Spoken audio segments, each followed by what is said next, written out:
കഴിഞ്ഞ 2021 തെരഞ്ഞെടുപ്പിനെ അപേക്ഷിച്ച് വലിയ രീതിയിലുള്ള വോട്ട് കുറയാൻ കാരണമായിട്ടുണ്ട്. ഈ തെരഞ്ഞെടുപ്പിൽ വോട്ട് കൂടിയ ഏക മുന്നണി ദേശീയ ജനാധിപത്യ സഖ്യം മാത്രമാണ്. കാരണം ഈ തെരഞ്ഞെടുപ്പിൽ ഒരു ജനാധിപത്യ സംവിധാനത്തിന് യോജിക്കാൻ സാധിക്കാത്ത പ്രചരണങ്ങളാണ് ഇവിടെ രണ്ട് മുന്നണികളും നടത്തിയിരിക്കുന്നത്. ഈ മലപ്പുറം ജില്ലയിലെ ഈ നിലമ്പൂരിൽ നടന്ന തെരഞ്ഞെടുപ്പ് ഇവിടെ മതം പറഞ്ഞുകൊണ്ടും അതുപോലെ തന്നെ ജാതി പറഞ്ഞുകൊണ്ടും വോട്ട് നേടിയ ഒരു സാഹചര്യമാണ് ഇവിടെ നമുക്ക് കാണാൻ സാധിച്ചിരിക്കുന്നത്. അതേസമയത്ത് ദേശീയ ജനാധിപത്യ സഖ്യം മാത്രമാണ് ഈ തെരഞ്ഞെടുപ്പിൽ വികസനം ഉയർത്തിപ്പിടിച്ചുകൊണ്ട് വികസനത്തിന്റെ രാഷ്ട്രീയം ചർച്ച ചെയ്തത് ദേശീയ ജനാധിപത്യ സഖ്യം മാത്രമാണ്. ഞങ്ങൾ വികസിത കേരളവും വികസിത നിലമ്പൂരും എന്ന മുദ്രാവാക്യമാണ് ജനങ്ങളുടെ മുമ്പിൽ വെച്ചത്. ഈ രണ്ട് മുന്നണികളും ഒരു സാഹചര്യത്തിലും കേരളത്തിന്റെ വികസനമോ അല്ലെങ്കിൽ നിലമ്പൂരിന്റെ വികസനമോ ചർച്ച ചെയ്തിട്ടില്ല.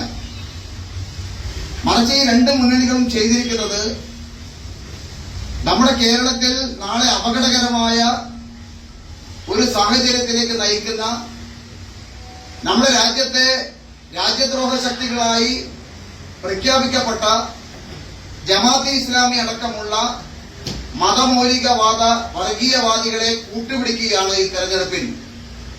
വോട്ടിന് വേണ്ടി കൂട്ടുപിടിക്കുകയാണ് തെരഞ്ഞെടുപ്പിൽ നമുക്ക് കാണാൻ സാധിച്ചിരിക്കുന്നത്. UDF പരസ്യമായി ജമാഅത്തെ ഇസ്ലാമിയെ കൂട്ടുപിടിച്ച സമയത്ത് LDFും ഞങ്ങൾ മോശക്കാരല്ല എന്ന് ബോധ്യപ്പെടുത്തുന്നതിന് വേണ്ടി PDP പോലുള്ള മദനിയുടെ PDP പോലുള്ള മതമൗലികവാദ സംഘടനയാണ് LDF കൂട്ടുപിടിച്ചിരിക്കുന്നത്. നോക്കൂ, നിങ്ങൾ ഈ രണ്ട് രാജ്യദ്രോഹ സംഘടനകളെയും കൂട്ടുപിടിച്ചില്ല എങ്കിൽ LDFന്റെയും UDFന്റെയും വോട്ടിന്റെ നിലവാരം എത്രത്തോളം ആവുമെന്ന് നിങ്ങൾ നോക്കിയാൽ നമുക്ക് സാധിക്കും. ഇത് കേരളത്തിൽ നാളെ നമ്മുടെ രാഷ്ട്രീയ ഭാവിയിൽ നടക്കാൻ പോകുന്ന അപകടകരമായ ഒരു കൂട്ടുകെട്ടിന്റെ സൂചനയായിട്ട് നമുക്ക് കാണാൻ സാധിക്കും.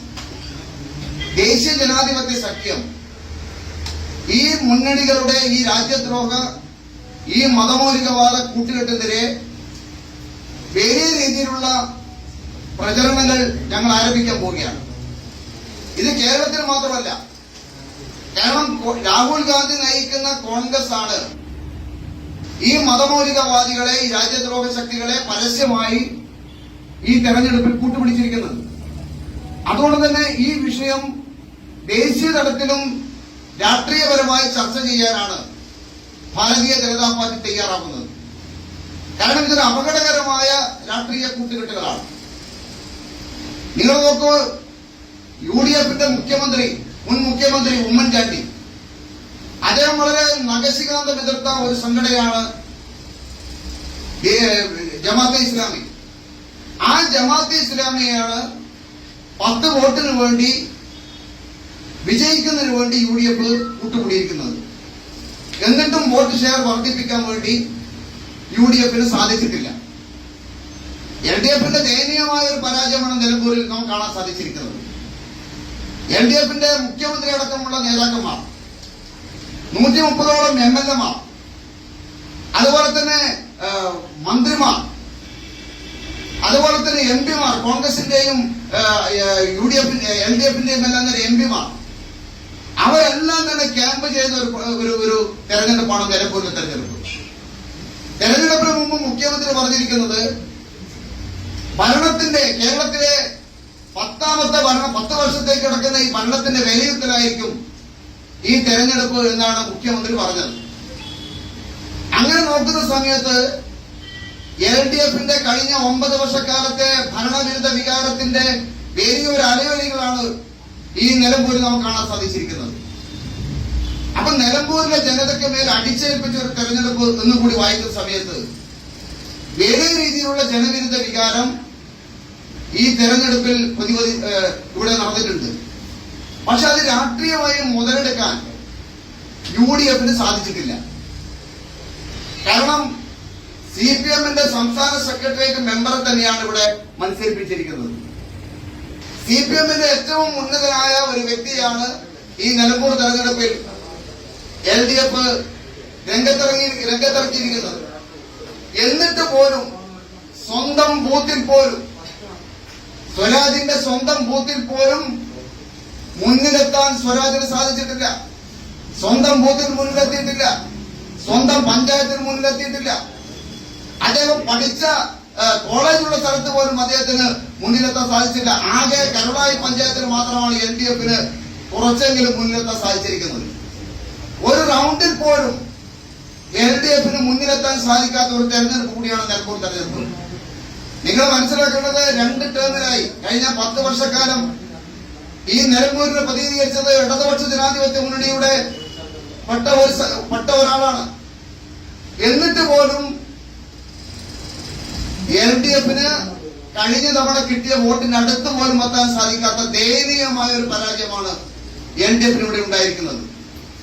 അതിശക്തമായ ജനവികാരം, ഇവിടെ ഭരണവിരുദ്ധ വികാരം ഈ നിലമ്പൂരിൽ നമുക്ക് കാണാൻ സാധിച്ചിരിക്കുന്നു. ഭാരതീയ ജനതാ പാർട്ടിയും ദേശീയ ജനാധിപത്യ സഖ്യം മാത്രമാണ് ഈ തെരഞ്ഞെടുപ്പിൽ ജനങ്ങളോട് രാഷ്ട്രീയം ചർച്ച ചെയ്തത്. ഞങ്ങൾ ഈ തെരഞ്ഞെടുപ്പിൽ കേരളത്തിന്റെ വികസനം ചർച്ച ചെയ്തു. ഞങ്ങൾ ഈ തെരഞ്ഞെടുപ്പിൽ നിലമ്പൂരിന്റെ വികസനം ചർച്ച ചെയ്തു. ഞങ്ങൾ ഈ തെരഞ്ഞെടുപ്പിൽ കേന്ദ്ര ഗവൺമെന്റിന്റെ വികസനം ചർച്ച ചെയ്തു. ഞങ്ങൾ ഈ തെരഞ്ഞെടുപ്പിൽ ഇടതുപക്ഷ ജനാധിപത്യ മുന്നണിയുടെ ഈ ഗവൺമെന്റിന്റെ ഈ തെറ്റായ നിലപാടുകളെ കുറിച്ച് ജനങ്ങളുടെ മുമ്പിൽ ബോധവാന്മാരാക്കി. പക്ഷേ കോൺഗ്രസ്, ഈ കേരളത്തിലെ പ്രതിപക്ഷ നേതൃത്വം ഈ ഇടതുപക്ഷ ജനാധിപത്യ മുന്നണിയുടെ ഒരു ബി ടീമായിട്ടാണ് ഇവിടെ പ്രവർത്തിച്ചത്. ഒരു ബി ടീമായിട്ടാണ് ഇവിടെ പ്രവർത്തിച്ചത്. ഈ ഗവൺമെന്റിന്റെ കൊള്ളരുതായ്മയെ കുറിച്ച്, ഈ ഗവൺമെന്റ് തെറ്റായ നിലപാടുകളെ കുറിച്ച് അവതരിപ്പിക്കാൻ അവർ പരാജയപ്പെട്ടു. അങ്ങനെ അവതരിപ്പിച്ചെങ്കിൽ കഴിഞ്ഞ തവണ UDFന്റെ സ്ഥാനാർത്ഥി VV പ്രകാശന് കിട്ടിയ വോട്ടിന്റെ അടുത്ത് പോലും എത്താൻ UDFന് സാധിച്ചിട്ടില്ല. അതവർ പരാജയപ്പെട്ടു എന്നുള്ളതാണ് ഇതിലൂടെ നമുക്ക് കാണാൻ സാധിക്കുന്നത്. ഭാരതീയ ജനതാ പാർട്ടിയെ സംബന്ധിച്ചോളം, ദേശീയ ജനാധിപത്യ സഖ്യത്തെ സംബന്ധിച്ചോളം നിലമ്പൂരിൽ ഞങ്ങൾ സംഘടനാപരമായി വളരെ വീക്കായ ഒരു മണ്ഡലമാണ്, പിന്നോക്കം നിൽക്കുന്ന ഒരു മണ്ഡലമാണ്. എന്നാലും ഒരു ഉപതെരഞ്ഞെടുപ്പിൽ, ആ ഉപതെരഞ്ഞെടുപ്പിൽ പോലും നമുക്ക് പിടിച്ചു നിൽക്കാൻ സാധിച്ചു എന്നുള്ളത് ഒരു ചെറിയൊരു കാര്യമല്ല. നിലമ്പൂർ, നമുക്ക് കേരളത്തിന്റെ ഉപതെരഞ്ഞെടുപ്പിൽ ചരിത്രം അറിയാം. ഈ 2 മുന്നണികൾ പറയുന്നതാണ് ജനങ്ങൾ കൂടുതൽ ശ്രദ്ധിക്കും. മൂന്നാമത്തെ മുന്നണിക്ക് അവർ പറയുന്നത് കൂടുതൽ കേൾക്കാൻ ജനങ്ങൾ തയ്യാറാവില്ല. അങ്ങനെയാണ് ഒരു തെരഞ്ഞെടുപ്പ് വരുന്ന സമയത്ത്, ഒരു ഉപതെരഞ്ഞെടുപ്പ് വരുന്ന സമയത്ത്. എന്നിട്ട് പോലും ഞങ്ങൾ ഉയർത്തിപ്പിടിച്ചിരിക്കുന്ന ഈ വികസിത കേരളം അല്ലെങ്കിൽ വികസിത നിലമ്പൂർ എന്ന ആ ആശയം ജനങ്ങളിൽ എത്തിക്കാനും ആളുകളിൽ BJP വോട്ടർമാരുടെ ഒരു ആശയക്കുഴപ്പമുണ്ടാക്കിയിട്ടില്ലേ? അങ്ങനെയല്ല. ഞങ്ങൾ ആദ്യം തന്നെ ഈ ഉപതെരഞ്ഞെടുപ്പിനെ കുറിച്ച് ഞങ്ങളുടെ വിലയിരുത്തൽ, ഈ ഉപതെരഞ്ഞെടുപ്പ് സത്യത്തിൽ ഈ ഉപതെരഞ്ഞെടുപ്പ് വരാനുള്ള കാരണം എന്താ? ഈ ഉപതെരഞ്ഞെടുപ്പ് പിണറായിസത്തിനെതിരെ അതിശക്തമായ നിലപാടെടുത്തു. ആ മുന്നണിയിൽ നിന്നും MLA സ്ഥാനം രാജിവെച്ചിട്ടാണ് അൻവർ പുറത്തു വന്നിരിക്കുന്നത്. ഞാൻ ചോദിക്കട്ടെ, അൻവർ രാജിവെക്കുന്ന സമയത്ത് ഉയർത്തിപ്പിടിച്ചിരിക്കുന്ന കാര്യങ്ങൾ എന്തൊക്കെയാണ്? ഈ മലപ്പുറം ജില്ല കേന്ദ്രീകരിച്ച് നടക്കുന്ന സ്വർണ്ണക്കള്ളക്കടത്ത്, ആ സ്വർണ്ണക്കള്ളക്കടത്തിന് മലപ്പുറം ജില്ലയിലെ ഉയർന്ന പോലീസ് ഉദ്യോഗസ്ഥന്മാർക്കും മുഖ്യമന്ത്രിയുടെ ഓഫീസിനും പങ്കുണ്ട് എന്ന അടിസ്ഥാനത്തിലാണ്, അത് തുറന്നു പറഞ്ഞിട്ടാണ് അൻവർ പുറത്തു വന്നിരിക്കുന്നത്. അപ്പൊ സ്വാഭാവികമായും ഒരു തെരഞ്ഞെടുപ്പിൽ അൻവർ ഉയർത്തിപ്പിടിച്ചിരിക്കുന്ന ആ മുദ്രാവാക്യം, അല്ലെങ്കിൽ അയാൾ ഉയർത്തിപ്പിടിച്ചിരിക്കുന്ന കാര്യം, ആ കാര്യത്തിന് വേണ്ടി ഒരു 8 മാസം മാത്രം ഇടവേളയിലുള്ള ഒരു തെരഞ്ഞെടുപ്പ് ആവശ്യമാണോ എന്നുള്ളതാണ് ബിജെപിയുടെ ചോദ്യം. ഞങ്ങൾ ആ സമയത്ത് പറഞ്ഞു, നിലമ്പൂരിലെ ജനങ്ങൾ ആഗ്രഹിക്കാത്ത ഒരു തെരഞ്ഞെടുപ്പാണ് ഇത്. നിലമ്പൂരിലെ ജനങ്ങളുടെ മേൽ അടിച്ചേൽപ്പിച്ച ഒരു തെരഞ്ഞെടുപ്പാണ് ഈ തെരഞ്ഞെടുപ്പിലൂടെ വരാനുള്ള കാരണത്തിൽ 2 മുന്നണികൾക്കും ഒരുപോലെ ഇതിൽ ബന്ധമുണ്ട്. അതുകൊണ്ടാണ് ഞങ്ങൾ പറഞ്ഞിരിക്കുന്നത് ഇതൊരു അപ്രസക്തമായ ഒരു തെരഞ്ഞെടുപ്പാണ്. ഈ 8 മാസം മാത്രം നീണ്ടുനിൽക്കുന്ന ഒരു MLA ഒന്നും ഈ നിലമ്പൂരിൽ ചെയ്യാൻ സാധിക്കില്ല. അതുകൊണ്ടാണ് നിലമ്പൂരിലെ തെരഞ്ഞെടുപ്പിൽ BJP ആ നിലപാടെടുത്തിരിക്കുന്നത്. പക്ഷെ രാഷ്ട്രീയപരമായി ഒരു തെരഞ്ഞെടുപ്പ് നടക്കുന്ന സമയത്ത് ഞങ്ങൾക്കത് മാറിയേക്കാൻ സാധിക്കില്ല. ഞങ്ങളിലേക്ക് ഒരു പുതിയൊരു ഒരാൾ നമ്മുടെ പാർട്ടിയിലേക്ക് വരുന്ന സമയത്ത് ഈ നിലമ്പൂരിലെ സമയത്തോളം ഈ ജനങ്ങളെ അറിയുന്ന ഈ നിലമ്പൂരിലെ മലയോര കർഷകന്റെ ഒരു പ്രതിനിധിയായുള്ള ഒരു വ്യക്തിയെ ഞങ്ങൾ തെരഞ്ഞെടുപ്പിൽ എന്താ തെറ്റ്? ഞാൻ ചോദിക്കട്ടെ, ഇവിടെ പാലക്കാട് ഉപതെരഞ്ഞെടുപ്പ് നടക്കുന്ന സമയത്ത് LDF പാർട്ടിയാണ് സ്ഥാനാർത്ഥി എടുത്തിരിക്കുന്നത്. കോൺഗ്രസിൽ നിന്നും ചുമതലയുള്ള ഒരാളെ രാജിവെച്ചിട്ടല്ലേ കോൺഗ്രസ് അവിടെ സ്ഥാനാർത്ഥി എടുത്തിരിക്കുന്നത്.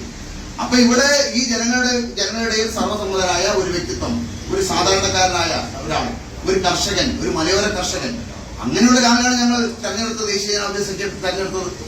ആ തങ്ങളുടെ തീരുമാനം തെറ്റിയിട്ടില്ല എന്നുള്ളതാണ് ഈ തെരഞ്ഞെടുപ്പിന്റെ റിസൾട്ട് കാണുന്ന സമയത്ത് കാണാൻ സാധിക്കുന്നത്.